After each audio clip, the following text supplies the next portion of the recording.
Boa noite. No programa desta sexta-feira, a gente entrevista Roberto Linhares, diretor-presidente da CAERN. Vem falar sobre abastecimento d'água em Mossoró e no interior do Rio Grande do Norte. E mais, Mossoró completa 172 anos de emancipação política. O cenário político está no ar.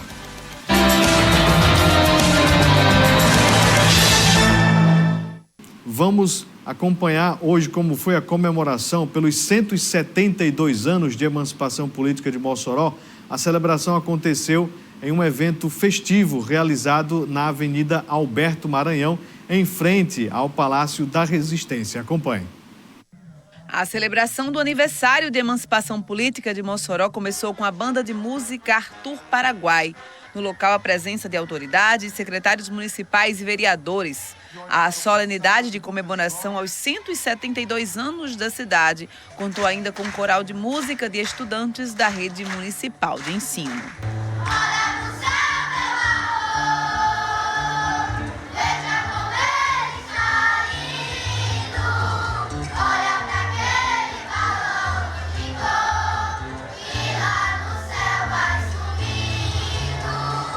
O distrito de Mossoró foi criado em 27 de outubro de 1842. Em março foi elevado à categoria de vila e posteriormente virou cidade. Na solenidade, o prefeito hasteou as bandeiras e fez a revista das tropas da Guarda Municipal. Todo ano, desde que nós assumimos a Prefeitura de Mossoró, nós temos feito esse momento de resgate do 15 de março, de emancipação política, data que em todos os municípios do estado é muito comemorada, inclusive nos municípios sempre é feriado municipal. Nesses municípios também há grandes solenidades, grandes eventos, desfiles e sempre eu particularmente me queixei de Mossoró não fazer referência a essa data tão importante e tão símbolo.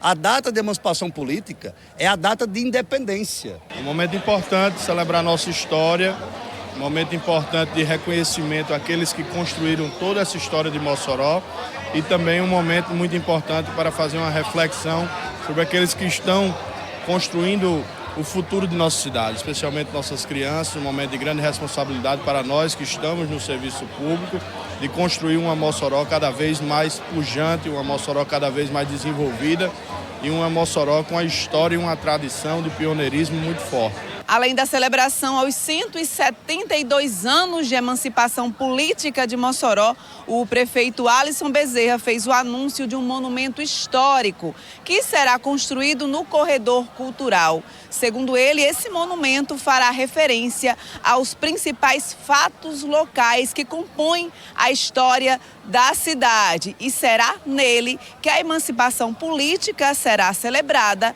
em anos posteriores. Uma obra em um terreno de mais de 9.000 metros quadrados, uma obra charmosa do ponto de vista estético, arquitetônico, histórico e cultural, muito lindo, que vocês vão ter a oportunidade de conhecer, e é uma oportunidade da gente estar enaltecendo essa data, enaltecendo o povo e as pessoas que há 172 anos atrás fizeram história com a emancipação política de Mossoró. Roberto Linhares, seja bem-vindo ao cenário político TCM. A gente começa sobre o Poço 6. Foi resolvida aquela questão ali do Nova Betânia. Boa noite. Boa noite, Valão. Boa noite a todos que nos ouvem e nos veem. Foi resolvido, sim, o P6 antes da gente terminar agora. No poço anterior, ele tinha uma vazão de 160 mil litros por hora. Ele agora vai ficar com uma vazão de 240 mil litros por hora. Já terminamos o superbombeamento, que é a parte para a limpeza da água do poço. E estamos agora retirando os equipamentos da sonda, para a sonda seguir para o Rincão, para o poço P33, e a gente poder colocar a bomba para ligar o poço na rede. Então, o cidadão e a cidadã que mora aí na Nova Betânia vai ter aí, ao invés de 160 mil litros de água por hora, como tinha antes, Nova Betânia, 12 anos, Conjunto Bela Vista, uma parte do aeroporto, 240 mil litros de água por hora, justificando esse investimento de 10 milhões de reais, cerca de 10 milhões de reais no poço P6A, né? Então, graças a Deus deu tudo certo e agora a gente segue com a sonda, eu creio que segunda ou terça-feira no máximo, a gente está levando a sonda para o P33 no Rincão, para a zona leste de Mossoró. Já na segunda ou terça, a gente já deve ter essa região abrangida pelo P6, totalmente abastecida e de forma bem melhor do que o que se tinha antes do poço quebrar há cerca de 2 meses. Presidente, quando a gente fala de abastecimento de água de Mossoró, este não era o único problema registrado. Onde é que tem ainda falta d'água ou a demanda maior do que é possível este fornecimento? O que a CAERN consegue identificar ainda com relação à falta d'água aqui na zona urbana de Mossoró? Veja só, o P33 na região leste a gente tem problema de água no Alto Sumaré, tem problema de água no Inocópio Alto São Manuel, no Alto de São Manuel, às vezes, né, já resolvemos ali próximo do Rincão, resolvemos ali no Van Rosado, tem água dia sim, dia não e tal, mas aquela área origráfica, há problema de água e de aumento da oferta de água. Então o P33 vai fornecer cerca de 200 mil litros de água por hora também e vai resolver essa região toda. E veja, fica resolvida essa região da Nova Betânia, do 12 anos, né, conjunto Bela Vista, uma parte do aeroporto, e a gente deixa de levar a água da adutora para essa região, tendo mais água para levar para esses outros locais. O que eu posso garantir para vocês, vamos ver, que a gente tem o objetivo de fazer com Mossoró o que fizemos, por exemplo, em Caicó. Caicó nós tínhamos em 2019, eu fui lá para gerenciar uma crise que era pior do que essa de Mossoró, nós tínhamos água 2 dias na semana, e 2 dias no caso, e 8 dias não.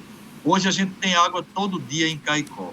Quando a gente tiver, que já vai ligar agora a próxima semana o P6 na rede, e aí resolve não somente a região de abrangência dele, mas os outros que a gente estava levando água para lá. Tiver o P33 atendendo essa região leste e deixando de pegar água da adutora e mandando, por exemplo, para Bom Jardim, para outros bairros que a gente pode mandar a água da adutora Jerônimo Rosado, né? Quando a gente tiver com esses 2 postos, já vai melhorar bastante o abastecimento da cidade. Ainda não teremos água 24 horas todo dia, por quê? Porque na região da Abolição ainda temos problema no P11, e o P11 a gente vai ter que trazer água de outros locais, porque está difícil de recuperar, e o problema da infiltração do P11, a gente descobriu que não é do lençol Jandaíra, é algo mais complexo, e tem especialistas cuidando disso. Então já se resolve com esses 2 postos 80% do problema, e até o final do ano, que é outra notícia boa, né? A primeira notícia boa foi o P6, a segunda notícia boa, o P33, que a gente começa já na próxima semana a montar a sonda, e a outra notícia boa é que a gente quer chegar com a água da adutora Pudim Mossoró, que é mais ou menos 4 vezes e meia o que cada poço desse produz, né? Já esse ano.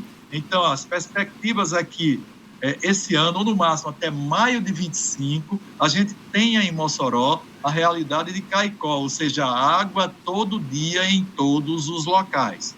Esse é o objetivo e é o compromisso da companhia com essa cidade, que é a segunda maior cidade da companhia, que precisava dos investimentos que a gente está fazendo na cidade, que devem se aproximar aí só em água de algo em torno de 200 milhões de reais de investimento. Presidente, quando a gente fala de CAERN, de abastecimento d'água, o senhor falou aí nesses principais problemas. No entanto, a gente já recebeu aqui, por exemplo, a mensagem da advogada Ítala, que está dizendo que tem muitos vazamentos no Van Rosado, além de ficar até tarde, porque se não tivermos motor, não sobe. Ela fala de vazamento, que é uma questão de desperdício de água. Uma outra telespectadora mandou mensagem aqui, que além de vazamento, tem também problema de esgoto. Não vou conseguir achar aqui essa mensagem. E vazamento, esgoto e essa potência da água precisa de um motor para puxar isso lá no bairro Van Rosado. Essa potência da água, na verdade, é pela oferta, a quantidade de água que a gente tem que ofertar aí na região. Esse P33, ele vai levar exatamente para essa região que ela está falando, do Van Rosado, do Alto de Sumaré, do Alto de São Manuel, nessa região leste, do Urigrafe, do Rincão, né? Essa oferta de água bem maior. Esses vazamentos, quando se chove, é assim, por incrível que pareça, quando se chove, o vazamento de esgoto ele vai aumentar. Por quê? Tem muita gente que liga clandestinamente a rede de água de drenagem, que é uma rede paralela, não é a rede de esgoto, liga no esgoto. E como o Van Rosado, ele tem esgoto condominial, uma casa ligada na outra, e a gente tem até dificuldade de tirar o vazamento, porque tem que entrar, a caixa às vezes está numa determinada casa e não na outra, tem que esperar o outro morador chegar, né, que a gente não faz mais isso, mas no passado se fez, a gente tem transtornos um pouco maiores. Então, a ligação clandestina, muitas vezes o mau uso, jogando sólidos ou comida no vaso sanitário, faz com que, no momento, né, que essa gordura vira sólido, ou esse sólido que foi colocado obstrua o tubo de esgoto e ele transborda. O esgoto ele não pode nem ficar trabalhando muito cheio, porque ele transborda, nem muito vazio, porque ele cheira mal, né? Fede. Então, os vazamentos de esgoto aumentam bastante no inverno. Os vazamentos de água, né, a gente também tem um aumento considerável no inverno, onde tem tráfego de caminhões um pouco, ou de veículos um pouco mais pesados, porque o solo fica um pouco mais flexível e pode ser que tenha uma pedrinha embaixo do tubo e a pressão daqueles vários veículos passando pode vir a romper um determinado tubo. Então, quando a gente dá pressão na rede, ele também causa o vazamento. Mas, assim, esse poço do P33 vai resolver essa questão da pressão da água que a advogada fala, né? E não somente aí do Van Rosado, mas de toda essa região. E os vazamentos, a gente pede a ajuda da população para não ligar a calha ou a água de chuva, de drenagem urbana, no esgoto, porque a gente, quando chove, a contribuição é muito maior do que simplesmente 70% da água que é utilizada se transforma em esgoto. Quando chove, ela vai a 5, 6, 8, 9 vezes mais do que é esperado, e aí se transborda realmente. Mas sobre a pressão da água, não somente aí na região leste, mas agora na Nova Betânia vai se perceber isso claramente em função do aumento da oferta de água que a gente vai fazer. Claro que ainda vão ter algumas intervenções que vão ser necessárias para tirar o calcário dos tubos, trocar a rede obstruída, né? Aumentar aí muitas vezes a potência de um booster, né? De uma bomba para elevar essa água para um lugar mais alto, né?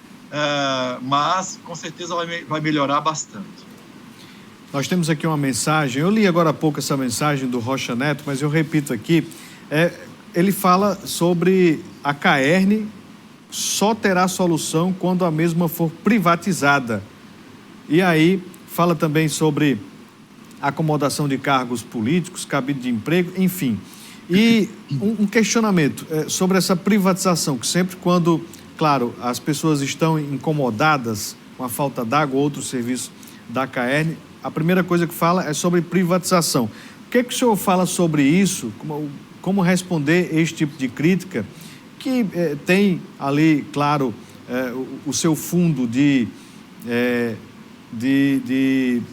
verdade, de emoção, claro, mas dentro também do que a CAERN tem planejado como PPP, como avanço. Seria também uma forma de privatização, Roberto Linhares? Não é privatização. E a gente entende o que o cidadão aí fez de colocação, né? Porque quando se falta água, realmente você fica muito chateado. Mas ele não está observando a tarifa que ele está pagando. Por exemplo, 200 milhões de investimento agora. Quanto é que aumentou a conta dele? Pergunta para ele quanto aumentou. Pergunta para ele fazer um paralelo de quanto aumentou a conta de energia com a conta de água nos últimos 2 anos, ou nos últimos 3 anos, né?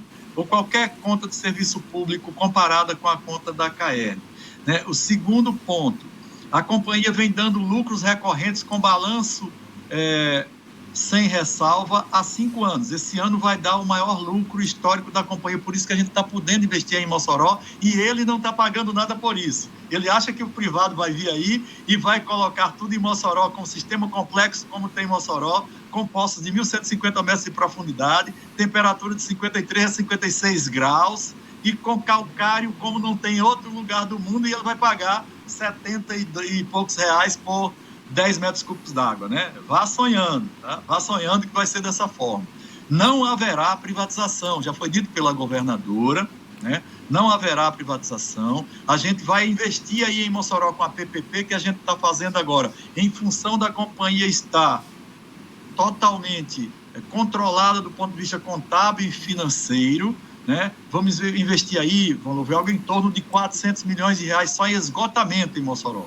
Aí veja, 200 e poucos milhões de reais de investimentos agora, do governo do estado através da CAERN, com poços, com adutora, com outras intervenções, cerca de próximo de 200 milhões, e mais 400 milhões de reais, vamos dizer, com a PPP que vai trazer para esgoto. E como é que ficaria essa conta, né?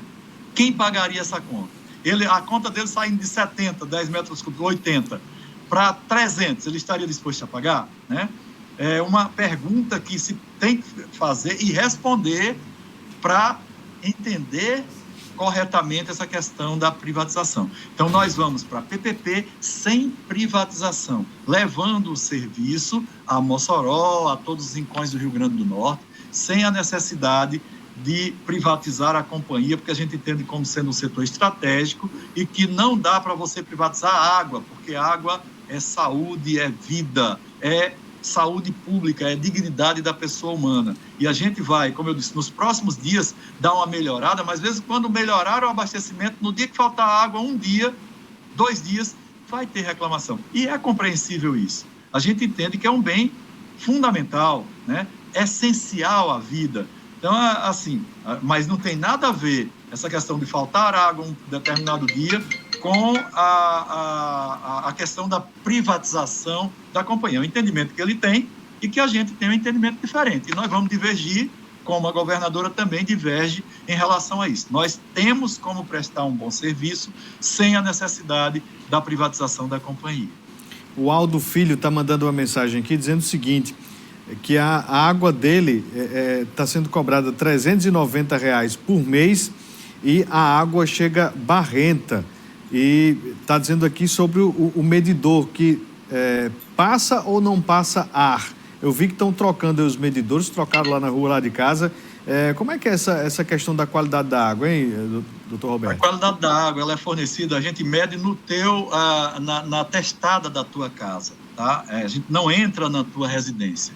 Se tiver chegando água barrenta, basta ele nos encaminhar, né? Abrir uma ocorrência dizendo desse tipo de água que está chegando na casa dele, né? E a gente vai verificar o que está acontecendo, se é no ramal ou se é, de repente, dentro da residência dele. O ar, a gente tem ventosas instaladas na rede para que não entre ar. Se tem ar, se está dizendo que está pagando ar, filma o ar, a gente exclui a conta. Filma.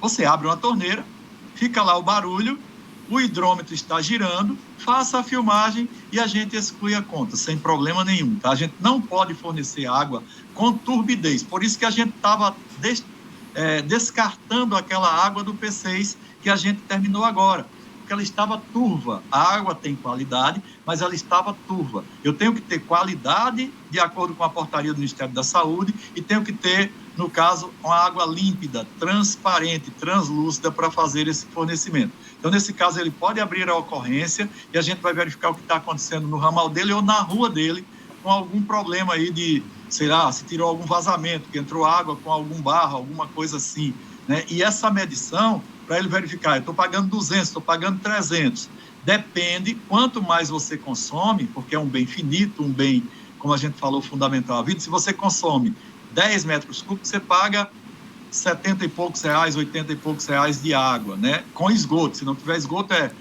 40 e poucos reais, menos de 50, né? Se for um local que não tem o esgoto ainda instalado. Se você consome mais, aumenta bastante a conta a cada metro cúbico que você aumenta esse consumo. Então, vê no medidor se está correta a medição, contesta essa medição, a gente afere esse medidor, a gente faz a aferição, inclusive leva esse medidor para a CAERN para fazer a aferição e coloca um novo na residência, mas assim, a comprovação de que está entrando ar, por que a gente não vê os vídeos aí com o ar passando e o medidor girando, né? É muito difícil fazer essa comprovação. Roberto Linhares, presidente da CAERN, muito obrigado por ter vindo aqui conversar conosco. A você de casa, a gente agradece a audiência, lembrando que próxima semana, terça, quarta e quinta, nós vamos entrevistar os candidatos à reitoria da UFERSA. Exatamente. Segunda-feira não tem cenário político porque vai ter o lançamento do São João lá de Açu. É São João? São João de Açu, com transmissão aqui da TCM, por isso que não vai ter cenário político segunda-feira. Então, terça, quarta e quinta, nós teremos aqui os candidatos à reitoria da UFERSA e na sexta-feira teremos o prefeito de Upanema, o Renan Fernandes, aqui conosco. Tenham todos um ótimo final de semana, bom descanso, até segunda, um abraço.